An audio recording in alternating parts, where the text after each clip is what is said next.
Assalamualaikum warahmatullahi wabarakatuh. Para pendengar yang budiman dimanapun kita berada, pada kesempatan kali ini kita akan membahas tentang sabda Rasulullah di dalam kitab hadis, Al-jannatu mushtaqatun ala arba'atin nafar. Talil Quran wa hafidhil lisan wa mun'imil ji'an wa sha'imi fi syahri Ramadan. Disebutkan oleh Rasulullah bahwa surga tersebut merindukan 4 golongan manusia. Yang pertama, orang yang membaca Al-Quran.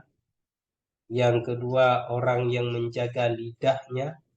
Yang ketiga, orang yang memberi makan kepada fakir miskin ataupun kepada orang-orang lain. Dan yang keempat, orang yang berpuasa di dalam bulan Ramadan. Yang pertama, kata Rasulullah, talil Quran, orang yang sering membaca Al-Quran. Ketika dia membaca Al-Quran, dia hayati, dia amalkan apa yang terdapat di dalam Al-Quran, dia amalkan.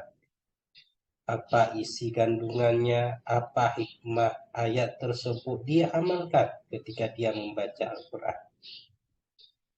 Jangan cuma kita membaca-baca saja. Setiap selesai sholat kita baca, di waktu mengaji kita baca, dan seterusnya kita selalu membaca Al-Quran, tapi kita tidak menjadikan Al-Quran tersebut sebagai pedoman hidup kita. Maka itu juga menjadi salah satu penyebab doa kita tertolak, karena kita membaca Al-Quran tetapi tidak mau mengamalkan isinya.